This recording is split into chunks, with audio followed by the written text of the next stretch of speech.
c'est un joueur qui est hors norme en fait. Non, on se doit jouer dans. T'es un bon vivant? Depuis que je suis à Lens, ça se remarque bien en plus. Non, j'ai des convictions, mais j'ai pas de certitude. Aux On sera adjoints, tous les deux l'adjoint de Pep Guardiola alors.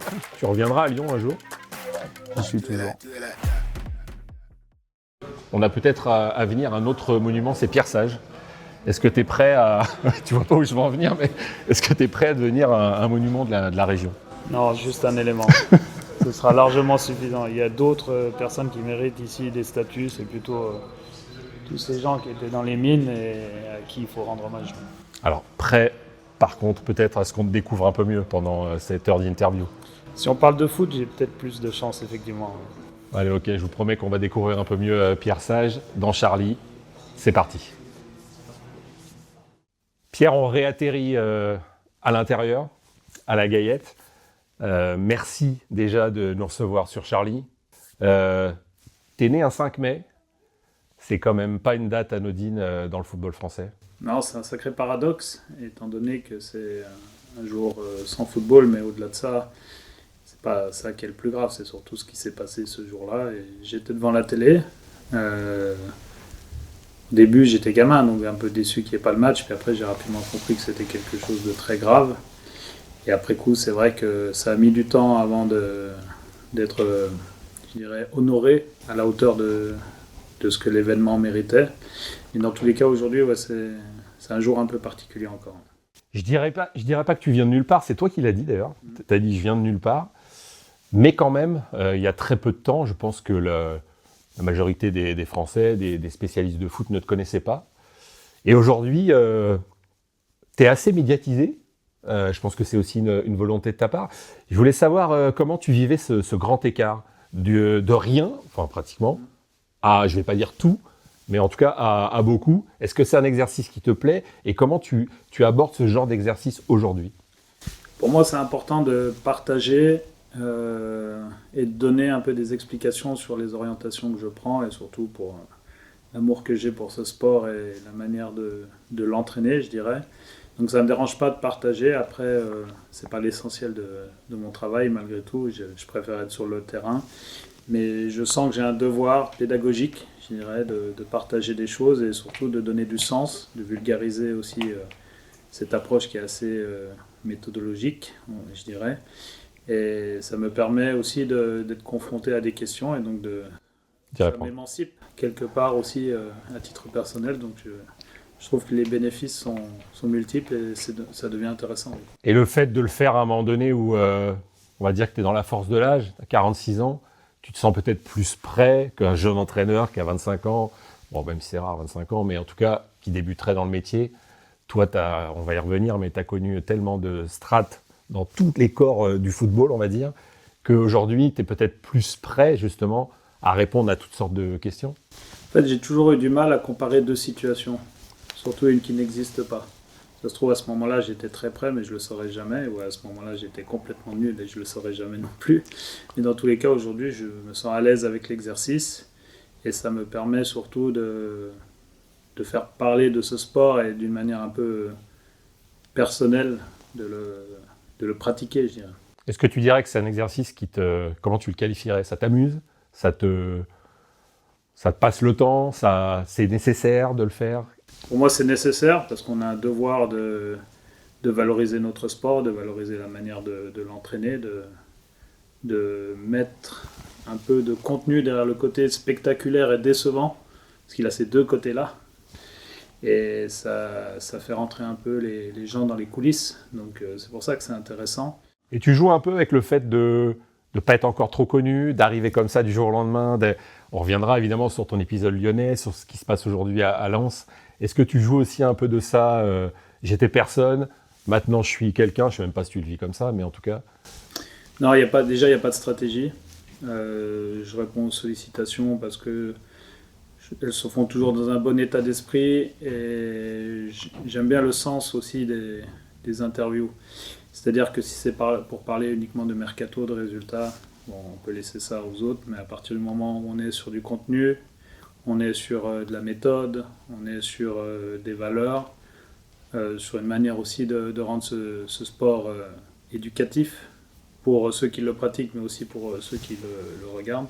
Je trouve que c'est intéressant et important de le faire.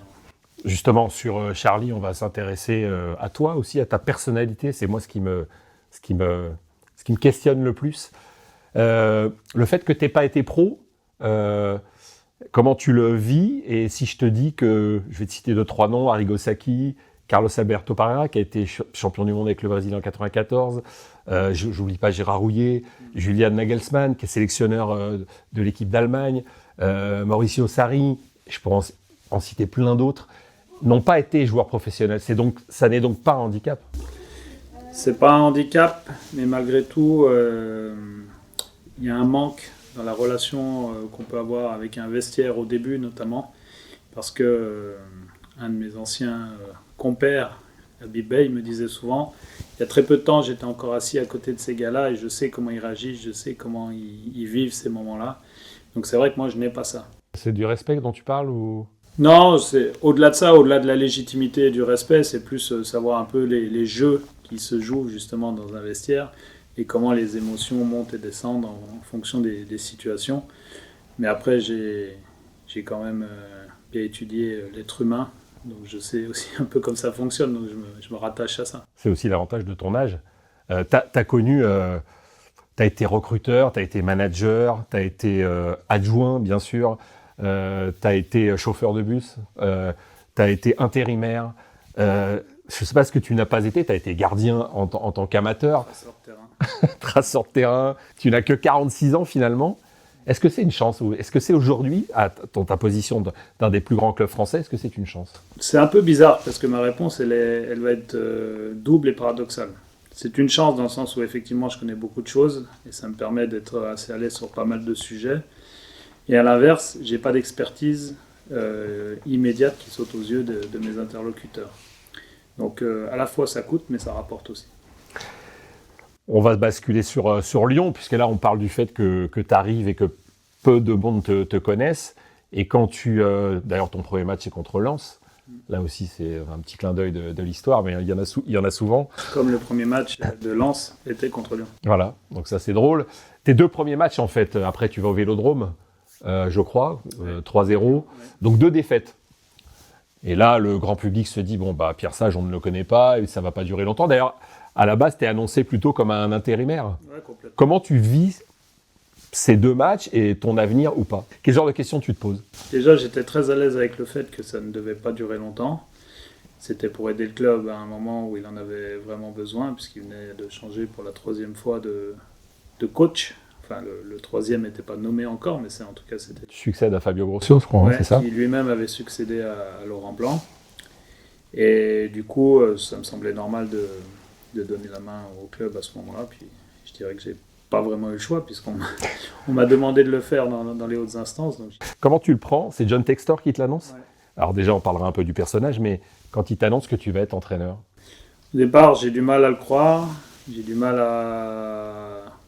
En même temps, il n'y a que cette personne-là qui pouvait m'y faire croire, mais malgré tout, c'est difficile à ce moment-là de considérer que ça va exister. Et ensuite, le lendemain, quand j'attends devant le centre d'entraînement que les portes s'ouvrent parce que... il y avait un problème sur la sortie de Fabio Grosso. Là, j'ai le temps de réaliser qu'effectivement, il se passe quelque chose, mais malgré tout, que ça peut être quelque chose sans lendemain. Et dans ma tête, ça allait être quelque chose sans lendemain. Et mon objectif, c'était d'aplanir un peu les choses et de faire en sorte de... Oui, parce que là, Lyon était en crise, était dernier, je crois. Oui, 7 points à ce moment-là avec 12 matchs. Donc, on aura 7 points avec 14 matchs ensuite. Et mon idée, c'était de retourner à la formation et continuer le projet que j'avais commencé à mettre en œuvre depuis le 1er juillet, parce qu'au final, j'aurais été directeur du centre que 5 mois. Et là, tout le monde se dit que John Textor est fou de prendre Pierre Sage, parce qu'on ne te connaît pas. Moi, le premier. Et c'est vrai qu'après ces 2 défaites, je me dis que le costume est vraiment trop grand pour moi. Et comme je l'avais en tête, peut-être qu'un jour, travailler dans un staff d'une équipe professionnelle serait déjà une très belle chose pour moi au vu de mon profil. Et les choses ont changé ensuite. Pourtant, tu as été adjoint, tu as été dans plusieurs clubs déjà, et malgré cela, tu te dis que le costume est trop grand. Oui, dans ce sens qu'il faut affronter tellement de choses à ce moment-là, une situation avec forte pression en termes de compétition, un club qui vient d'être acheté plusieurs centaines de millions d'euros, et donc les investisseurs attendent beaucoup de cette action-là de manière à, je dirais, sauver les meubles. Et il y a un autre aspect qui est très important aussi, c'est que tu es confronté à des joueurs pour qui tu payais ton billet pour aller les voir jouer, quoi. C'est ça le plus dur en fait. Bien sûr, parce qu'au final, je me mets à leur place et je pense que la plupart ont dû se dire mais c'est qui celui-là? Qu'est-ce que c'est encore que cette mascarade, quoi. Carrément. Ah oui. Tu l'as ressenti dans le vestiaire, ça? Pas du tout, parce qu'ils sont respectueux et je pense aussi avoir éteint le feu en leur disant écoutez, je ne vais pas me présenter, de toute façon personne ne me connaît, donc on va vite parler du match puisqu'il a lieu dans 2 jours. J'ai commencé à montrer des images qui ont fait sens, je pense, sur la manière de sortir le ballon pour contourner le pressing de Francaise. D'ailleurs, c'est l'un de tes... Alors, je crois que tu as été adjoint de Helder Esteves qui disait que tu avais l'art de l'enseignement. Donc, c'est un peu ça qui t'a servi. C'est peut-être cette pédagogie qui fait que tout de suite, les joueurs t'écoutent. Sûrement, et en fait, on est tellement rapidement rentré dans le vif du sujet au vu de ce qu'ils venaient de vivre dans la même journée qu'il était important pour eux d'avoir de la matière urgemment. Et il me semblait aussi important qu'ils le vivent directement sur le terrain. Donc la séance a été connectée avec ces principes de jeu-là et on a essayé de garder la même logique le lendemain pour amener ça dans notre match à Lens. John Textor, on a l'impression qu'avec toi, c'est un peu le feu et l'eau, le feu et la glace. Quand il vient de te l'annoncer, comment ça se passe? Et quel rapport tu as eu avec lui par la suite? En fait, il me contacte une première fois dans la semaine en me demandant d'aider le coach. J'ai dit écoutez, vous savez, les coachs, ils ne se laissent pas aider. C'est un métier où la paranoïa est omniprésente et où je pense qu'il a malgré tout les ressources pour s'en sortir. Il me dit ok, on en reste là. Et 3 jours après, il m'appelle. En fait, il me dit j'ai changé de stratégie, c'est toi qui vas prendre l'équipe le temps qu'on trouve un coach. Je dis ok. Et là, tu le prends pour un fou, non? Je sais pas. Non? T'es Non. KO? T'es quoi dans ta tête, il se passe quoi? En fait, c'était un mercredi, ça devait être 20h ou 21h.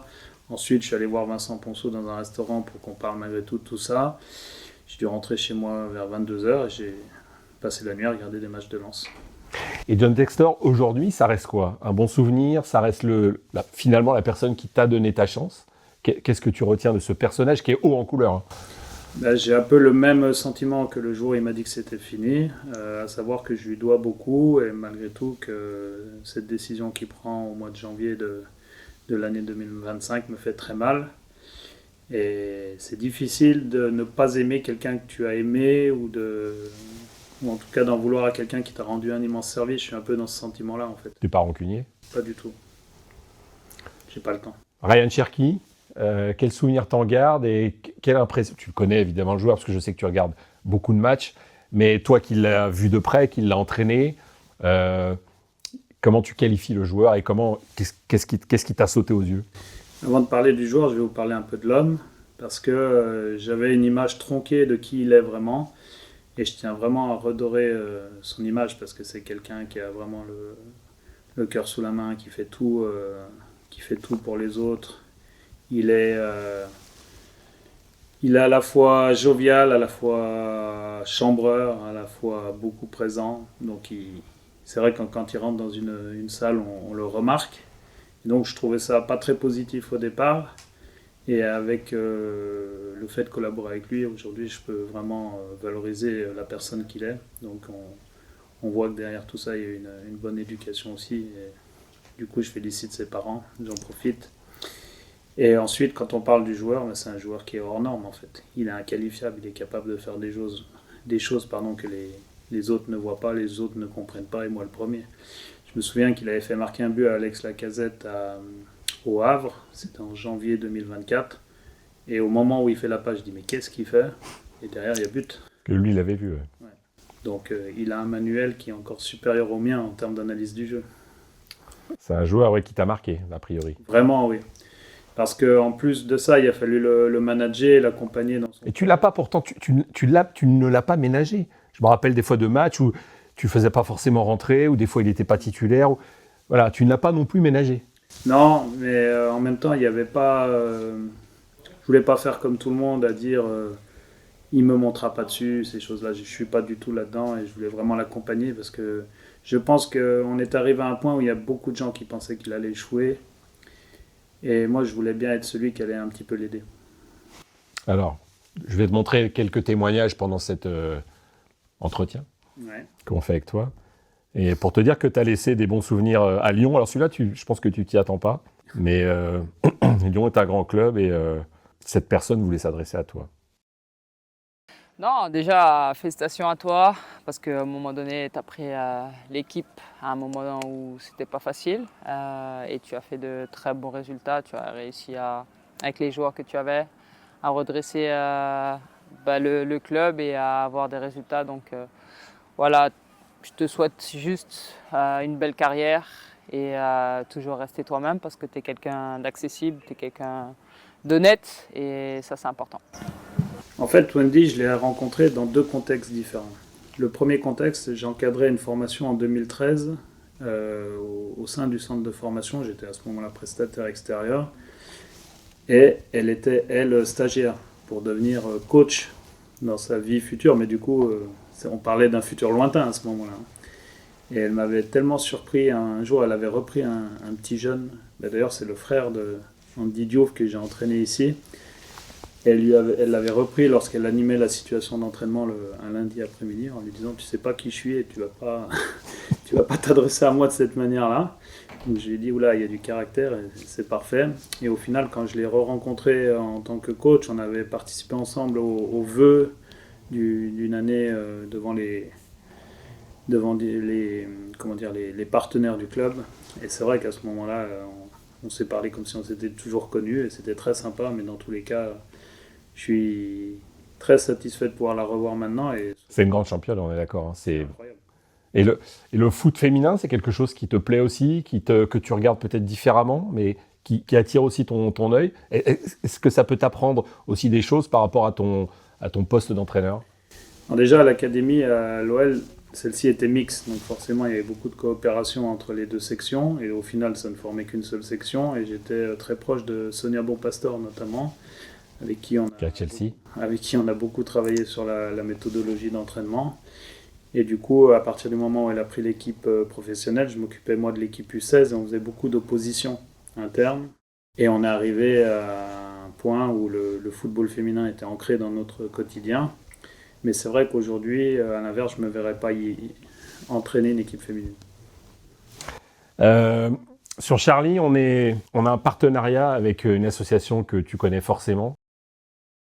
Je vais te donner 3 chiffres parce que là, c'est la 41e campagne des Restos du Cœur. L'année dernière, ça a concerné 1,3 million de personnes. Ils ont servi 161 millions de repas.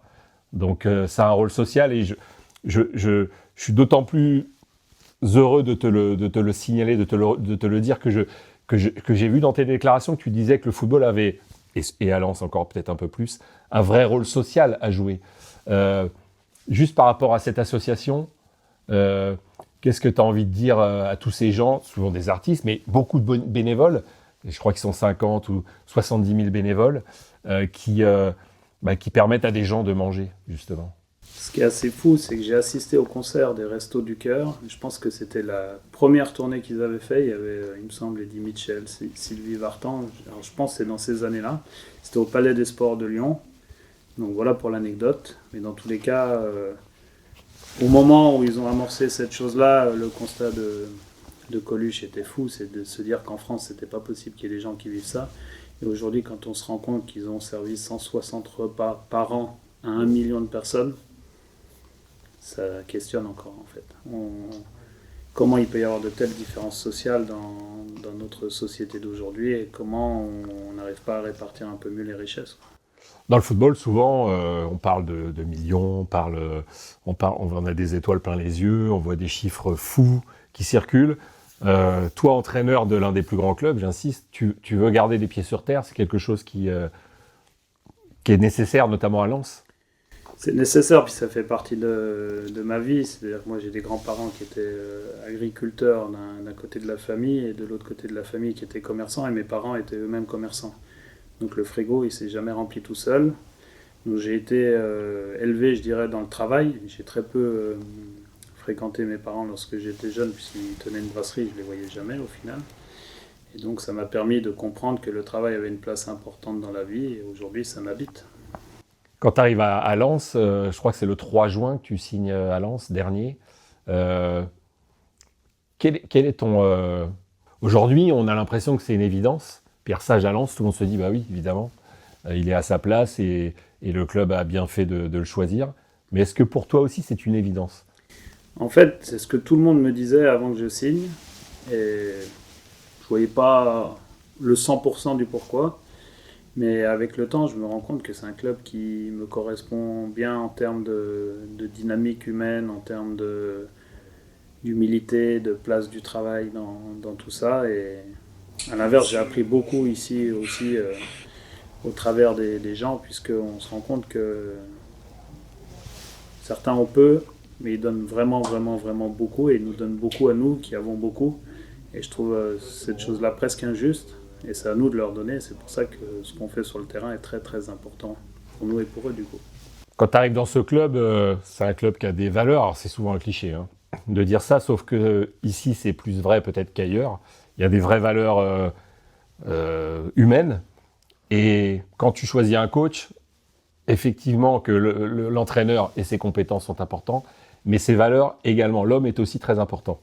Alors la preuve, c'est que j'ai demandé à Jean-Louis Leca si c'était vraiment l'un des critères de ta sélection, et voilà sa réponse. Est-ce que l'homme était plus important que l'entraîneur?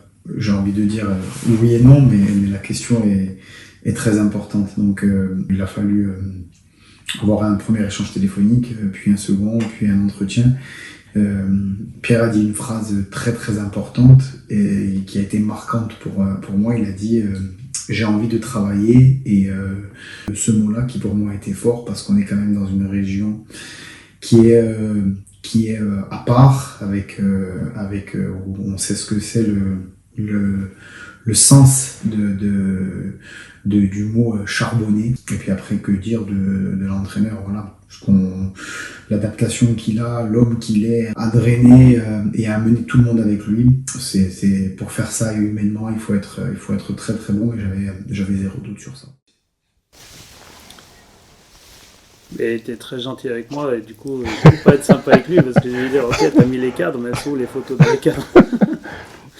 Non, plus sérieusement, c'est vrai je pense qu'on se rejoint tous ici sur un élément, c'est que il y a des choses qui ne sont pas négociables dans certains clubs, et ici la chose qui n'est pas négociable, c'est le fait de s'engager à 100%, voire à plus.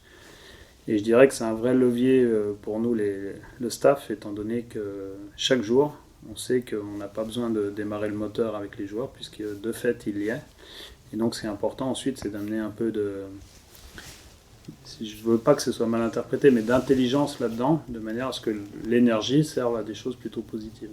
Oui, je connais personnellement Jean-Louis Leca. C'est quelqu'un, alors quand on parle de valeurs, Jean-Louis, il les a chevillés au corps. C'est quelqu'un d'extrêmement compétent. Tu as d'ailleurs comme point de commun avec lui d'avoir été gardien. Ouais, lui, il était gardien de but. Moi, j'étais gardien tout court. Alors, tu n'étais pas gardien de stade, tu étais quand même gardien, même en amateur. Mais Jean-Louis, je ne sais pas si tu t'en souviens, était un très bon gardien. Ouais. Et à l'époque, faisait partie vraiment des meilleurs gardiens. Je ne sais pas si ça vous a rapproché ou pas. Il faut expliquer qu'à Lens, je crois savoir que vous faites une réunion toutes les semaines avec Benjamin Parot, ouais, que je vais aussi associer, Benjamin. Donc, entre gens compétents et intelligents, forcément, là aussi, c'est des petites manières de travailler qui te conviennent? Oui, l'important, en fait, moi, ce que j'aime bien, c'est quand on déroule un projet, qu'on met en place un certain nombre de processus, c'est qu'il soit stable et qui permette justement de nous faire franchir des paliers et des étapes. Et dans ce sens, on a institué une réunion hebdomadaire. Et le confort pourrait être de se dire que de temps en temps, on ne la fait pas parce qu'il n'y a pas de match ou pour une toute autre bonne raison. Et dans tous les cas, on l'a toujours maintenu.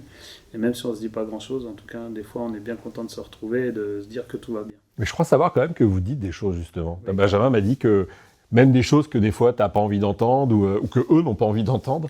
Ça, c'est une autre condition pour moi du fonctionnement, c'est le fait d'éviter le non-dit. Et donc, on a créé un espace suffisamment protecteur pour se dire les choses sans qu'on les considère comme personnelles. Et ça nous permet justement d'apporter les régulations nécessaires à notre chemin. Est-ce que tu dirais que vous surperformez ou que vous êtes à votre place? Je dirais qu'on a créé Et quand je dis on, c'est bien les joueurs ont créé les conditions d'avoir obtenu ce nombre de points-là, donc c'est mérité.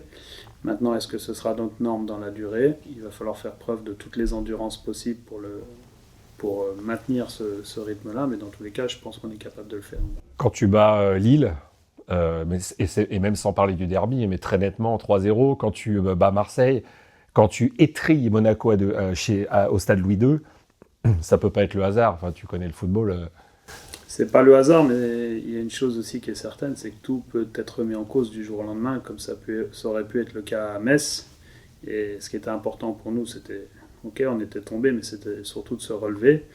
Et l'équipe l'a fait tant bien que mal contre Lorient et de manière assez brillante contre Monaco.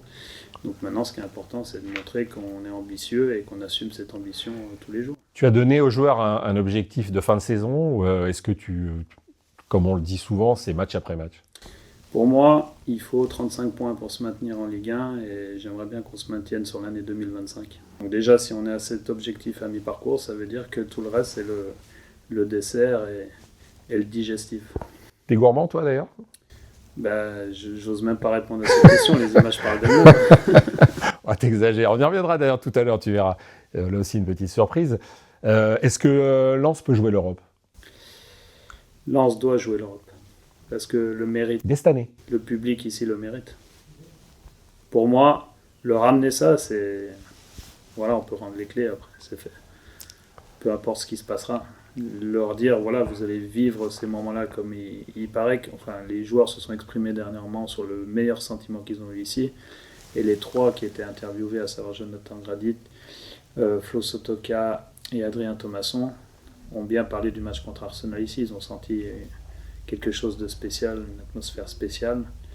Donc si on peut amener ça aux gens de la région, ce sera une belle chose. Quand tu reviens après ta causerie, à la mi-temps de chaque match à Bollaert, est-ce que tu es porté par les corons? Est-ce que tu te laisses envahir? En fait, je suis un vrai tricheur parce que je m'arrange toujours pour sortir avant qu'ils la chantent, de manière à profiter du moment, comme je l'avais fait lors du premier match avec Lyon, car c'est quelque chose d'unique. J'ai été à Anfield pour la chanson, j'ai été au Barça pour la chanson d'avant-match. Voilà, pour moi, c'est au-delà du match, c'est quelque chose qui fait tellement partie de la culture de notre sport que je ne veux pas louper ces moments-là. Quel genre d'entraîneur tu es avec tes joueurs? J'ai lu que tu disais que tu ne voulais pas connaître, ça m'a un peu interpellé, leur salaire. Est-ce que c'est parce que tu as peur de comparer au tien? Quel rapport avec ça? C'est-à-dire, pourquoi tu ne veux pas savoir combien ils touchent? Parce que tu doutes que certains touchent beaucoup d'argent. Oui, en fait, j'ai un problème avec ça parce que je dois déjà les hiérarchiser tout le temps. Donc s'il y a un critère supplémentaire, et notamment celui-ci, je pense que ça peut biaiser ma lecture des situations et donc mes choix. Donc voilà pourquoi je me préserve de cette chose-là. Dans le même ordre d'idée, je ne suis jamais mes joueurs sur les réseaux sociaux ou ce genre de choses parce que je veux surtout pas savoir ce qui se passe. Tu fais pas ton guirou, tu les suis pas en discothèque ou tu n'as pas des indices en ville? Ça, c'est peut-être un peu naïf, mais pour moi, ça fait partie du bon sens en fait. Quand on leur laisse des jours de repos, j'ai pas envie de savoir ce qu'ils font et j'imagine qu'eux, ils n'ont pas envie de savoir non plus ce que je fais. Est-ce que tu es proche d'eux? Est-ce que tu as un attachement avec eux? Est-ce que tu crées une complicité? J'essaie d'être proche et lointain. Encore une fois, c'est paradoxal, mais suffisamment proche lorsqu'ils ont besoin et suffisamment lointain quand ils n'ont pas besoin de moi. Alors, il y a un joueur que tu as transformé, et là aussi, il va s'adresser à toi. C'est un joueur que je connais bien, que j'ai beaucoup apprécié. J'ai commenté beaucoup de matchs où il était sur le terrain. Et je t'avoue que depuis que tu l'as sous la main, je le trouve, sincèrement, je le dis parce que je le trouve transformé. Salut coach, petit message pour vous remercier, pour vous féliciter aussi du début de saison qu'on est en train de faire, même si je sais qu'avec vous c'est pas du tout une fin en soi, mais bon, je tiens à vous féliciter, à vous remercier pour ce que vous faites pour l'équipe et pour moi personnellement. J'avais aussi une question. À quel âge vous avez décidé de devenir coach? À quel moment vous vous êtes dit c'est ce que je veux faire? Et une petite deuxième, quelles sont vos inspirations? Moi je pense un peu le savoir, mais quel coach et quel style de jeu a créé le style Sage? En fait, j'ai décidé de devenir éducateur aux alentours de 14 ans. J'ai passé ma première formation aux alentours de 15 ans, mais à ce moment-là, j'étais loin de penser que Ça s'appelait Jeune Cadre, non, c'est ça Ouais, c'est ça, le jeune cadre. C'était à Mâcon, parce que notre département était tellement dépauvri. T'es jurassien, non, on l'a pas dit. Ouais, et je suis jurassien, je suis né à Lons-le-Saunier, donc je travaillais dans le département de l'Ain, enfin je vivais dans le département de l'Ain, et Mâcon, c'est la Saône-et-Loire, donc ces 3 départements sont très très proches. Et donc j'ai décidé à ce moment-là de me former parce que j'étais tellement passionné de foot que je voulais tout passer. J'ai passé la formation d'arbitre. Enfin, là, je connaissais les Ça on l'a règles. pas dit, donc Je connaissais les règles mieux que tout le monde, je pense, à ce moment-là, mais je les ai bien oubliées d'ailleurs parce qu'elles ont trop évolué. Et j'ai surtout commencé à faire les choses sérieusement, je pense, à partir de 2000, quand je me suis professionnalisé au travers des emplois jeunes. Et de manière très sérieuse, selon moi, à partir de 2016-2017. Ouais. Donc, pour revenir à Malang Sarr, comment tu as fait ? On sait qu'il a des qualités, mais il a aussi, dans le passé, eu énormément de trous d'air, de manques. Je ne sais pas si c'est dû à un manque de travail, un manque de sérieux, etc., etc. Mais depuis qu'il est avec toi, il est à son niveau et c'est un très haut niveau. En fait, je pense qu'il a eu la même approche avec différents coachs dans différents contextes, c'est-à-dire montrer ses qualités. Et moi, ce qui a vraiment lancé la discussion, c'est qu'on m'a annoncé qu'il voulait partir. Il est en fin de contrat. Hein. Ouais, et donc j'ai trouvé assez bizarre que quelqu'un qui veut partir au mois de juillet mette ce niveau de travail et d'intensité sur le terrain, sur les premières séances. Et donc à un moment donné, je lui ai dit mais quelle est ta volonté ? Il m'a dit moi j'aimerais montrer mes qualités ici. J'ai dit allez, faisons ça. Et voilà ce qui s'est passé. C'est la seule aide que je lui ai apportée. Ouais, mais elle est précieuse pour toi parce que... Ben, au final, non. C'était simplement être en phase sur nos 2. Non, mais il te sert parce qu'il fait partie de tes 3 défenseurs centraux. Oui. Aujourd'hui, oui. Avec Baïdou et Grady. L'autre jour, en conférence de presse, on m'a demandé l'importance qu'il avait. Je dis, on connaît l'importance d'un joueur quand on voit qu'il ne joue pas. Et qu'on sait qu'il ne joue pas. Comment tu gères Florian Thauvin, qui est champion du monde ? Donc j'imagine que c'est pas la même chose, tu vas peut-être me dire le contraire d'ailleurs, que de gérer un joueur de 22 ans. Ben, j'ai la chance que ce soit mon 4e champion du monde, puisque j'ai déjà eu 2 Argentins et Corentin Tolisso. Et c'est vrai qu'on a l'impression que ça leur donne un statut, mais bon, je pense qu'avant tout, ils sont joueurs de football, ils ont effectivement ce titre-là que tout le monde aimerait avoir, et ils font avec, je dirais, au quotidien. Mais dans tous les cas, aujourd'hui, au-delà de ça, c'est que c'est un joueur expérimenté qui a connu d'autres expériences dans des différents pays, à d'autres au Mexique, aussi. Ouais. Voilà, Mexique, Angleterre. Il a fait l'OM aussi dans une année où ils avaient été exceptionnels. Donc ça me semblait important de lui donner une place particulière, mais j'ai pas besoin de lui donner. En fait, et quand il rentre dans une pièce, lui aussi, l'atmosphère change. Parce que de fait, c'est quelqu'un. D'ailleurs, tu me tends la perche. Ce match contre l'OM, il y a un pénalty, il ne le tire pas.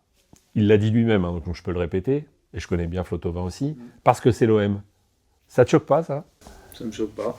T'en as discuté avec lui ? Non. Pas besoin. Pas de problème avec ça ? Non, parce que en fait, nous, en désignant un tireur, on prend la responsabilité. Si le joueur à ce moment-là ne veut pas assumer cette responsabilité et la laisse à quelqu'un d'autre, j'ai pas de souci. Ce qui m'embêterait, c'est que l'autre lui arrache le ballon, alors que ça, c'est une autre démarche entre les joueurs. J'ai pas de problème avec le fait qu'il lui laisse, non, au contraire. Flo Thauvin qui revient en équipe de France, c'est logique pour toi ? C'est logique. Maintenant, sa 2e convocation et le temps de jeu qu'il a eu et son statut sur le premier match m'interroge quand même. Donc je lui souhaite le meilleur, mais je sais que ça va être un moment où il va falloir qu'il digère encore des choses, je pense. Ouais, puis là, il est en Azerbaïdjan, tu le récupères, etc. D'ailleurs, juste une petite parenthèse, Robin Risser va bien, le gardien d'équipe de France Espoir. Robin Risser va bien. Je pense que le diagnostic a été sage le premier jour. Et bon, le principe de précaution s'est appliqué. Donc voilà, mais au final, il est capable de jouer quelques jours après. Tu penses qu'il peut faire partie des 26 de la Coupe du Monde ? Je lui souhaite. Après, est-ce que c'est possible ? Parce que... C'est possible s'il est capable de faire des matchs comme il a fait avant Monaco et avant sa première trêve internationale. Maintenant, entre les 2 trêves internationales et avant Monaco, c'est un petit peu plus dur pour lui. Mais voilà, ça fait partie de sa saison. S'il fait une très très belle saison et qu'on ne se pose plus la question, il n'y a aucune raison qu'il n'y soit pas non plus. Ouais, parce qu'il y a du monde, c'est l'équipe de France. Un joueur qui part comme ça en équipe de France, je ne sais plus combien de joueurs tu as vu partir, là, il y a un certain nombre quand même, à Lens. Tu les récupères dans un autre état d'esprit, tu essayes de leur tenir un autre discours, il faut gérer aussi le physique et la tête. Oui, et puis il y a aussi un autre aspect, c'est que pour certains, ils rentrent au pays, donc ça leur fait du bien aussi, ça leur permet de voir un peu la famille. Donc il y a beaucoup de choses positives. Après, c'est la situation de chacun. Est-ce qu'il a eu du temps de jeu? Est-ce qu'il est déçu de ses matchs? Est-ce qu'à l'inverse, il est très satisfait de ses matchs? Donc ça nous fait différentes vagues sur lesquelles on peut surfer. Ou à l'inverse, des fois, il faut réalimenter un petit peu en eau pour que le surf puisse exister à nouveau. Mais bon, dans tous les cas, voilà, ce sont des situations individuelles et on les individualise, voire on les personnalise. Tu disais qu'un entraîneur qui a des certitudes, c'est pas forcément un bon entraîneur. Toi, tu n'as pas de certitude. Pourtant, j'ai lu quand même que tu en avais, mais... Non, j'ai des convictions, mais j'ai pas de certitude. En fait, j'aime une certaine forme de jeu, j'aime avoir une position pour donner aux gens qui viennent nous voir jouer, mais je sais aussi qu'il y a d'autres chemins qui marchent. Il y a des choses sur lesquelles je suis très engagé, notamment les méthodes d'entraînement, à savoir s'entraîner avec beaucoup de jeux, avec l'ensemble des indicateurs présents dans les situations d'entraînement. Mais il y a des pays qui ont été champions du monde à base de 11 contre 0 et de 15-15. Donc ça marche aussi. Justement, bien jouer et perdre, mal jouer et gagner, tu prends quoi? Je vais répondre. J'ai ma réponse habituelle à cette question, c'est gagner en jouant bien, de manière à ce que tout le monde soit content. Ouais, mais d'ailleurs, tu l'as dit, donc ça m'avait un peu gêné. Tu disais qu'à partir du moment où on joue bien, on va forcément gagner ou s'en sortir. Et j'ai des exemples en tête où des clubs qui ont développé un football plutôt intéressant sont descendus, notamment en Ligue 2. C'est pas toujours le jeu qui va te sauver. Je pense que dans la durée, si. Plus on se crée d'opportunités de marquer des buts, déjà moins on est en danger. Et à l'inverse, au bout d'un moment, on va en marquer, donc on va gagner des matchs. Tu dis, alors tu as des convictions fortes, je vais revenir juste un peu après, mais pourtant tu dis que tu es un entraîneur pragmatique. C'est quoi être un entraîneur pragmatique? Parce qu'on a tendance à opposer le romantique au pragmatique. C'est vrai. Et pour moi, être romantique, c'est du pragmatisme. C'est-à-dire qu'aujourd'hui, quand on jette un ballon dans une cour, quand on jette un ballon sur un terrain de joueurs professionnels, la première chose qu'ils font, c'est essayer de l'attraper. Il n'y en a aucun qui se met dans la peau du défenseur. Donc pour moi, le fait d'avoir le ballon, le fait d'attaquer est vraiment ce qui nous stimule le plus. Et Johan Cruyff avait dit qu'il était le premier spectateur de son équipe, donc il n'avait pas envie de s'embêter sur le terrain, il l'avait dit différemment. Et je vais le dire avec s'embêter, c'est un peu plus poli. Et je fais partie de ces coachs-là. C'est vrai que les moments où on n'a pas la balle sont très difficiles pour moi. Tu t'embêtes pas quand tu es au bord du terrain, à Bollard ou ailleurs, tu t'ennuies jamais au bord du terrain? Il y a toujours une des deux équipes à regarder. T'arrives de regarder plus l'autre équipe que la tienne? Bien sûr. Tu apprends aussi des choses avec les autres coachs? Pour moi, il m'arrive souvent, lorsqu'on prend un but, de dire bien joué. À partir du moment où l'adversaire fait ce qu'il faut par rapport à notre niveau de ressources du moment, j'ai aucun problème avec ça. Ça fait partie du jeu. Peut-être l'un des matchs les plus impressionnants cette saison de Lens, à mon sens, c'est le match à Rennes. Et pourtant, tu ne l'as pas gagné. Non. Mais à la fin, tout le monde te dira que tu l'as gagné. Ouais. Parce qu'à 0-0, à pratiquement tout le match en infériorité numérique, comment tu es ressorti de ce match-là? Parce que les résumés, les constats ont été très élogieux.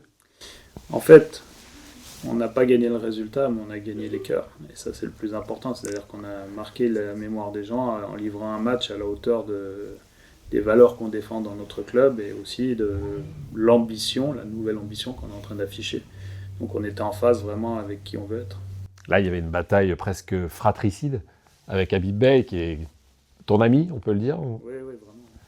Et j'étais très embêté du traitement qu'il a eu à l'issue de ce match-là, parce que pour moi, effectivement, ces deux équipes qui s'affrontent, j'ai déjà été dans la peau de l'équipe en supériorité numérique. J'ai perdu un match avec Lyon contre l'Olympique de Marseille.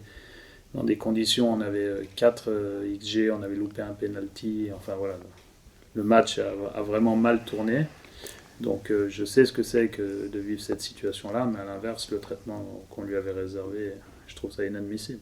Et tu trouves d'ailleurs que son traitement en général par les médias est exagéré? Pour moi, il y a une chose qui me dérange, c'est qu'on le décrit toujours.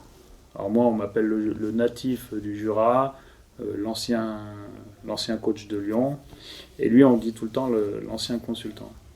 Et donc je vais poser une question aux gens, s'il avait été médecin, est-ce qu'on dirait l'ancien médecin en fait? Parce que ton métier d'avant n'a rien à voir avec ce que tu fais maintenant, il doit être évalué en tant qu'entraîneur, et son métier de consultant c'est un autre métier. C'est quelqu'un vers lequel tu es proche, c'est-à-dire tu te sens proche de lui, quand il est critiqué, ça te touche aussi? Vraiment, parce qu'en fait, il s'attaque à une personne qu'ils ne connaissent pas. Maintenant, je sais qu'Habib aussi est dur à bouger, donc il aime bien la confrontation, ça ne lui déplaît pas d'être dans ces situations-là.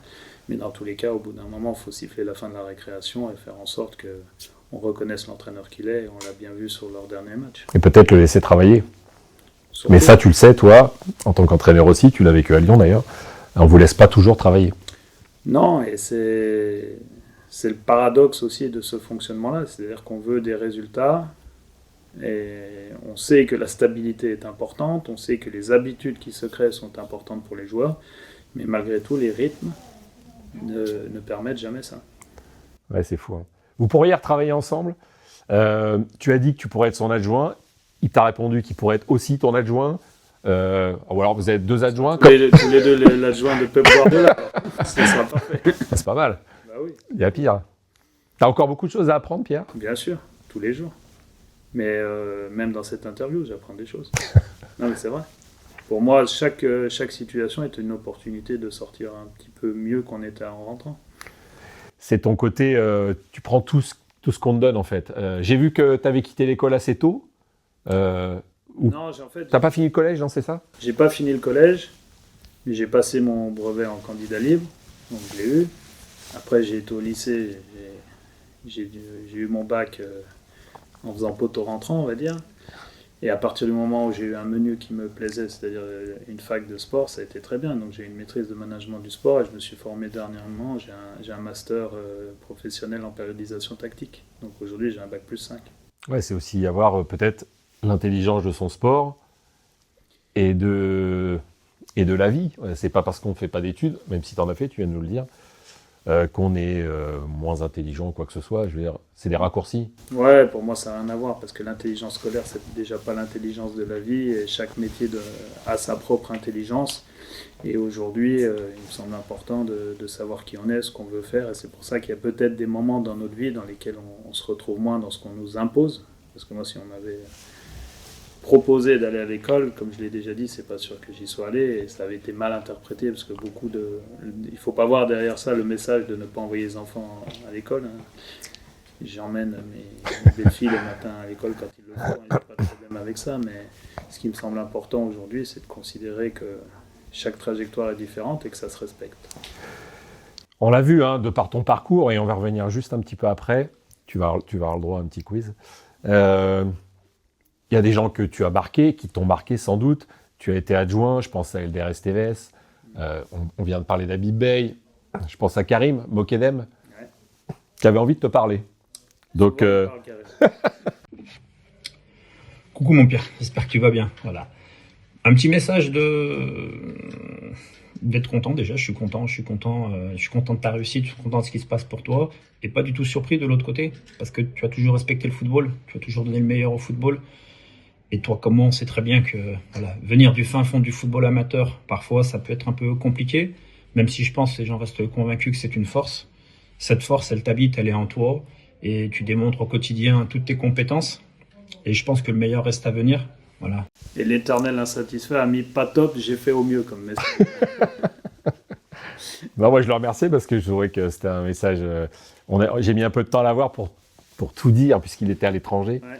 Mais il a tenu quand même à t'adresser ce message et je le remercie. Je remercie Karim Mokedem qui vient d'être remercié de Créteil-Lusitanos où il était. C'est pour dire que c'est un métier très compliqué, entraîneur. Ouais. Et que toi, tu gardes ces liens forts avec les gens avec lesquels tu as travaillé. Ça en dit aussi long sur toi. Ouais, mais en fait, je m'entends bien avec les hommes, les gars, quoi. Donc, après, qu'il soit entraîneur à Créteil, pas entraîneur à Créteil, ça change rien pour moi. Ouais. C'est juste que je lui souhaite le meilleur et... De rebondir, donc. Voilà, exactement. Voilà, et sur ce qu'il te dit, Lyon, Lens, il a l'air de... J'ai cru qu'il allait me dire ton prochain club. Ça veut dire que, Pierre Sage, on a l'impression que tu es là pour longtemps. Alors on sait que dans ton métier, c'est toujours très compliqué. Mais vraiment, on a l'impression que Lens, ça te colle tellement à la peau que c'est déjà une évidence, on l'a dit, et ça je pense que tout le monde sera d'accord, mais que tu es là pour longtemps. De toute manière, le club m'a témoigné déjà sa confiance sur la durée du contrat. C'est très rare qu'un coach signe pour 3 ans, donc on était très content de cette proposition-là et j'espère déjà la mener à bout et après on verra ce qui se passera. Tu confirmes que tu es un coach pas cher? C'est toi qui l'as dit. Hein. Oui, je pense. Je pense. Et c'est bien d'être un coach pas cher? Pour certains clubs, ouais, c'est mieux. Non, mais bon, dans tous les cas, c'est... C'est une boutade ou non? En fait, tout est relatif dans la vie. Et aujourd'hui, dire ça, c'est affreux, en fin de compte. Parce que pas cher par rapport... Vous savez, moi, mon premier emploi, lorsque j'étais emploi jeune, j'ai rappelé à mon président que la personne qui travaillait avant moi avait un net arrondi à 1 000 €. Donc, je devais être à 980. Du coup, il m'avait mis à 1 000 et j'étais très content de cette augmentation. Donc c'est pour ça qu'aujourd'hui, quand je regarde un peu dans le rétro, je me dis, t'es un coach pas cher, mais t'es fou de dire des choses comme ça. Par rapport aussi, on a parlé tout à l'heure des Restos du Cœur, voilà, c'est des références qui font, et je sais que toi, tu es très attaché à ce côté-là aussi, à ce côté social. Pas assez encore, parce que je devrais donner plus. Et c'est vrai qu'aujourd'hui, je prends pas le temps, et il y a des gens qui ont besoin de nous, et on leur donne pas ce qu'il faut. Donc il faut que je me mette des coups de pied aux fesses. Alors tu sais que sur Charlie, on a un petit gimmick. Charlie avec 2 i, hein. C'est une aventure très personnelle. Donc on fait ça parce que les 2 i sont là. Donc Comme ça. Ah non, alors là tu vois, tu l'as raté parce qu'il faut que tu t'arrêtes parce que en fait tu as 2 i Charlie pour pas confondre évidemment. On s'arrête là. Mais c'est pas Neymar qui faisait ça quand il marquait? Ah, c'est une référence. Je l'avais pas, mais en tout cas. Je sais pas. En tout cas, c'est possible. Mais moi, je m'arrête juste là. C'est 2 i. Ouais. Si tu le veux bien, on va faire un petit quiz. Ouais. On va y aller crescendo dans les questions. Alors, je t'ai pas ménagé sur le quiz, tu vas voir. Tu as le droit à un joker. Voilà, je te le dis. Garde-le. Je te conseille de le garder, le joker, parce qu'à un moment donné, tu en auras peut-être besoin. Et tu vas me dire ce que tu en penses. Sur Charlie, le quiz, c'est évidemment le Charlize. Alors, on commence. Première question assez facile. Lens ou Lille? Pour moi, c'est même pas une question, Lens. C'est une évidence. Ça rime. Lons-le-Saunier ou Nice?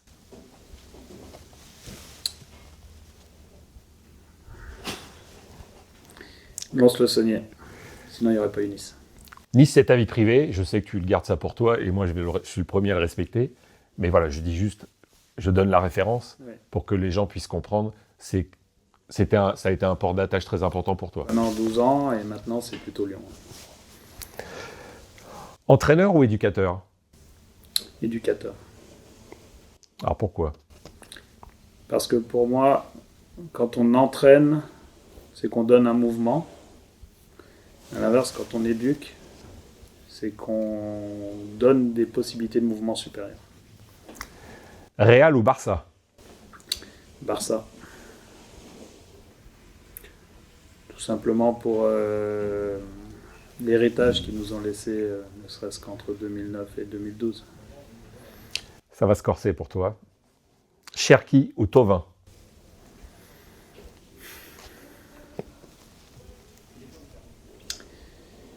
Si je dis Cherki, ça veut dire que j'ambitionne de travailler à Manchester City. Si je dis Thauvin, ça veut dire que je suis à Lens et je suis bien à Lens, donc je vais dire Thauvin. Celle-là, elle est dure. Habib Bey ou Karim Mokedem? Pour moi, on ne choisit pas ses amis. Donc, je vais faire valoir la chronologie. C'est une bonne réponse pour éviter de placer le joker. Donc, je vais dire Karim Mokedem. Annecy-le-Vieux ou Chambéry-Savoie Football? Chambéry-Savoie Football. Où tu as été manager. Et Annecy-le-Vieux, tu as été l'adjoint notamment de Helder Esteves. C'était à Annecy FC, parce qu'il y a 2 clubs à Annecy. Et... C'était pas Annecy-le-Vieux, c'était Annecy FC. Annecy FC. D'accord. Qui est le club qui est en Ligue 2 aujourd'hui, oui. Entraîné d'ailleurs brillamment par Laurent Guyot. Exactement. Et pourquoi Chambéry? Tout simplement parce que c'est un club qui est extraordinaire. Mais vraiment. Pour moi, il y a 2 clubs qui m'ont vraiment marqué dans mon parcours de coach. c'est Chambéry, alors j'y suis resté que 6 mois, et le Red Star. Et là, tu étais manager à Chambéry. C'est quelque chose qui t'a plu? C'est une expérience? Oui, parce que l'équipe était relégable, et c'était une situation d'extrême urgence, encore une fois, de février à juin, et on avait réussi à redresser la barre. Alors, il te reste 2 questions. Tu as toujours ton joker. Il y aura une question culinaire. Et il y a celle-ci. Textor, John de son prénom, ou Michel Kang?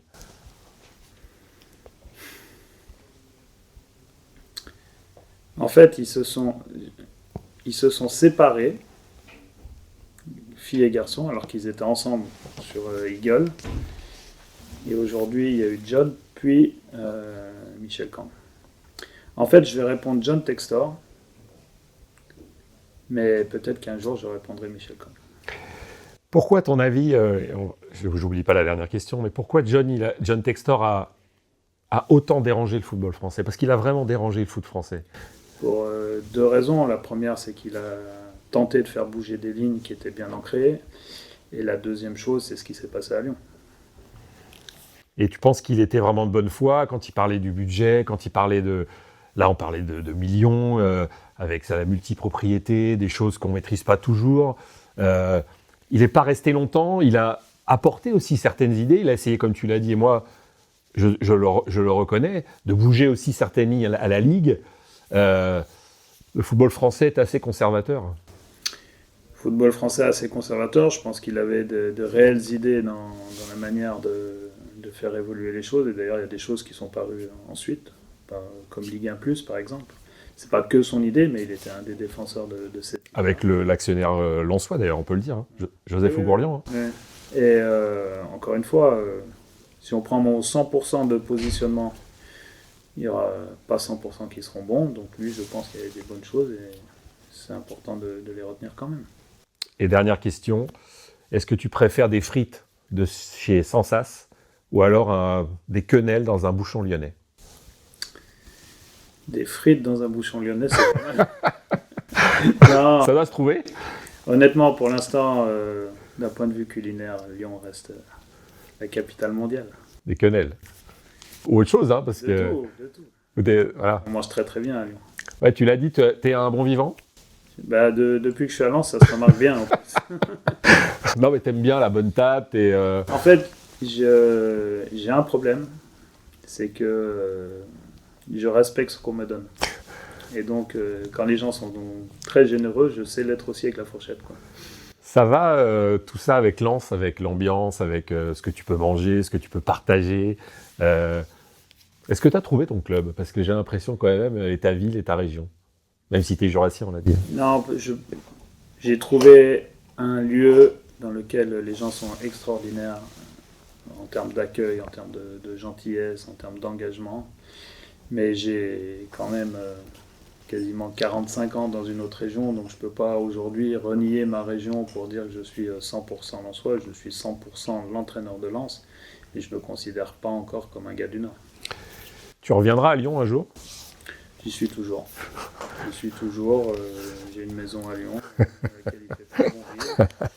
Et cette question-là, j'ai déjà répondu. Je pense que oui, mais pour l'instant, je ne sais pas comment et dans quelles conditions. Et dans tous les cas, je reviendrai à Lyon chez moi, ça c'est sûr. C'est là où le fait d'enchaîner les interviews, t'es devenu très habile en fait, parce que tu sais répondre à ce genre de questions. Je pense que quand on ne ment pas, on risque pas de donner 2 versions différentes. Tu n'as pas menti dans cet entretien entre nous là. Sur Charlie, tu n'as pas menti. Sur Charlie, on se dit tout, hein, donc. Ouais, non, j'ai dit. T'as été toi-même. J'ai dit la vérité. J'ai apporté beaucoup de nuances de manière à noyer le poisson souvent. Dans le quiz surtout, j'ai bien vu. Mais après, c'est honnêtement choisir entre 2 joueurs que j'adore, choisir entre 2 entraîneurs que j'adore. C'est très difficile pour moi. C'est parce qu'en fait, ouais. C'est pas qu'on choisit un, c'est surtout qu'on laisse l'autre. Et moi, j'ai trop de respect pour les joueurs et les coachs avec lesquels j'ai travaillé pour en laisser. Ceux que je voulais laisser, je leur ai dit, et c'est pour ça qu'ils n'étaient pas dans les questions. C'est pour ça qu'on t'a fait un petit quiz pour t'embêter un peu. Dernière petite question sur ton nom, finalement, te correspond vraiment? Parce que on a peut-être cette impression au départ, et puis quand on creuse un peu, quand on va chercher un peu Pierre Sage, on se rend compte que non seulement il a plein de choses à dire, Est-ce que par exemple, tu es capable de me raconter une histoire drôle? Non, Coluche était bien meilleur que moi pour ça. C'est quelqu'un que tu aimais bien aussi? On partage ça ou... J'avais même sa VHS, Coluche Info. Ah, t'étais un fan. Ouais, j'adore. Bah, tu vois, on partage tous les deux cette passion. Moi, j'avais tous ses CD, j'avais tout ce qu'il a pu faire partout. Je suis totalement fan du personnage. Et aujourd'hui, il y en a un que j'adore, c'est Alban Ivanov. Ah oui, je vois qui c'est. Très très bon. Qui te fait penser à lui ou... Il fait penser à mes cousins. T'as une grande famille? Il faut mieux pas, hein. Les personnages qu'il a. Non, j'ai pas une grande famille. On n'est pas très nombreux. Puis vous savez, les familles, plus on avance dans la vie, moins elles sont nombreuses. Mais il n'y a pas que la mort qui sépare les gens. La notoriété peut séparer les gens? Je pense, oui. Et des fois, c'est pas celui qu'on pense qui s'en va. Ah, écoute, en tout cas, moi, je voulais te remercier d'être venu sur Charlie, qui est un nouveau média. Tu ouvres ce nouveau média. Et moi, je te connaissais peu, mais en t'écoutant, en lisant aussi beaucoup ce que tu as dit, et en passant pratiquement 1 heure avec toi, je pense que les gens ont un petit peu mieux compris qui tu étais et où tu voulais aller, parce que finalement, c'est aussi ça le rôle d'un entraîneur, c'est que tu emmènes, et on l'a compris à Lens, tu emmènes pas seulement une équipe, tu emmènes toute une région. Et c'est une drôle de responsabilité, mais je suis très heureux de l'assumer.